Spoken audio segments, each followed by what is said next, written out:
Hello, and welcome back to my channel. This episode we are going to be creating April's birth month flower. Since I don't have a daisy, I'm going to use unsplash.com, find one, and sketch it out. Lucky for you, I have included a sketch out in the description below if you wanted to paint along.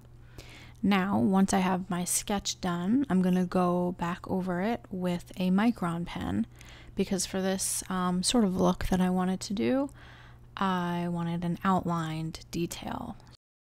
It doesn't have to be perfect when you're sketching it out or when you're going over it with the pen, but this is a good chance to kind of perfect anything that you want and make it how you really wanted it to look. You can see some lines where I kind of ignored and then some where I just spruced it up a bit. But again, doesn't need to be perfect. Once you're finished with that, you're going to erase the pencil. And you want to make sure that the micron is dry. Then you're just going to use a brush or just shake off any of those eraser bits because you don't want to get them in your paint. So now for the petals, I'm going to use like gray mixed with a white. There's so many ways to do this, but I felt this would be the easiest way. So I'm using a light gray paint, and I'm mixing it. I'm adding more water, and then I'm going to put some white in it. You can also just use a very translucent gray with a lot more water in it.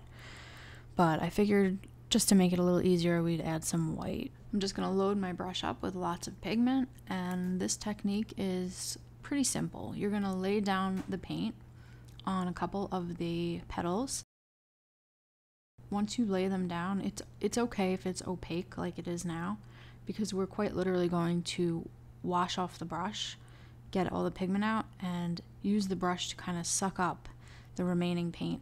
So it gives it that illusion of a white petal. And here I'm going back in each petal.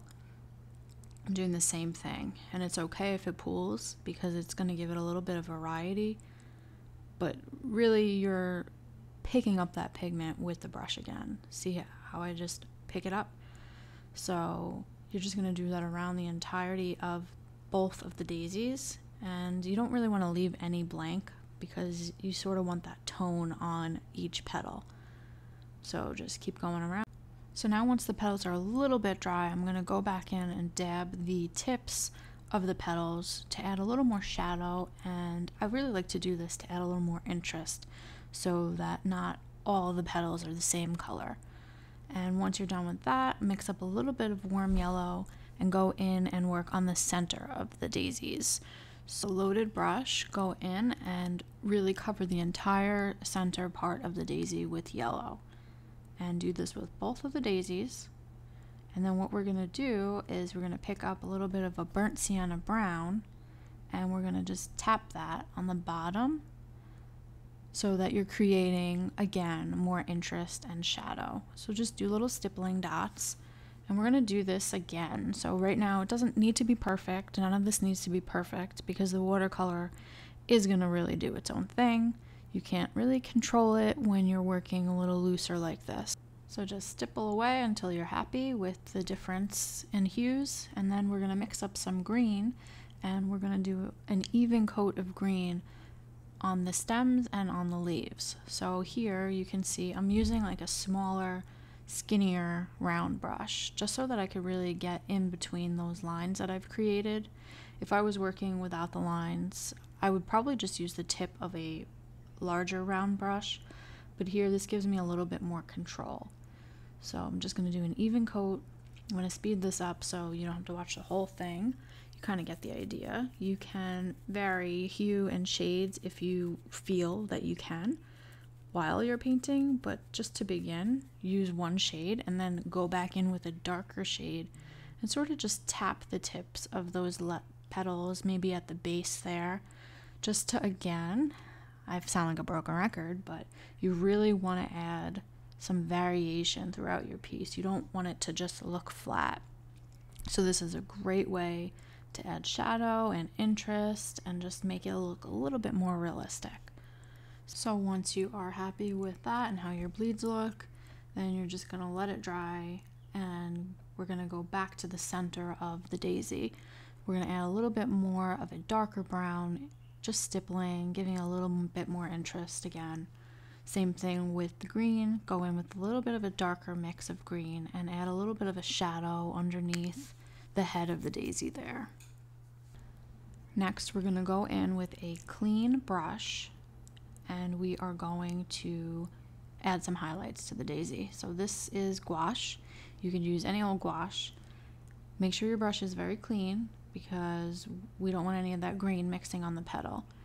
Load your brush up with a little gouache, and then we're going to go into the petal and we're going to create little lines throughout it. We're not going to fill it in. We want that gray to sort of pop through so it gives us the illusion of shadows. So you're just going to go through each petal, and it doesn't have to be any specific type of way, just line your heart out. We're probably going to have to go over this again, I believe, just to get that brightness that I wanted. But to start, this is a good way to really bring highlights out in the daisy if you're not going to be leaving the paper showing through. So see, I went over it again. This time it will dry a little better. I'm going to stipple that also again on the daisy in the center to bring out some highlights. And just keep working, keep making your little dots. If you want, you could use a gel liner if it's not bright enough. I used a gel liner here and I think it's so fun to use this. So I use this gel liner on the center, I use it on the petals, and then I'm definitely going to use it on the stem as well. This is sort of a signature thing that I do in a lot of my work. I just think it's so fun and different. So I'm going to draw some lines and some highlights on the stems and on those little things sticking out. But yeah, it's just fun.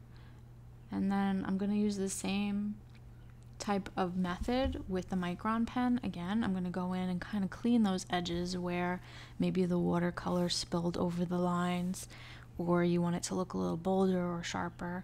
I'm just going to go in that petal now and create these little lines also, which you can add or you can leave out. I think it's kind of like a cartoony fun look. So adding these little black lines and maybe doing a little bit of stippling, all the fun techniques. But once you are finished and like the way it looks, it's pretty much done. That's how I create this daisy. Here is my free downloadable birth month print with all of my birth flowers, so you can find that in the description below. I hope you enjoyed this tutorial, and I will be uploading a new flower on the first Friday of each month. So be sure to let me know what your birth flower is in the comments below.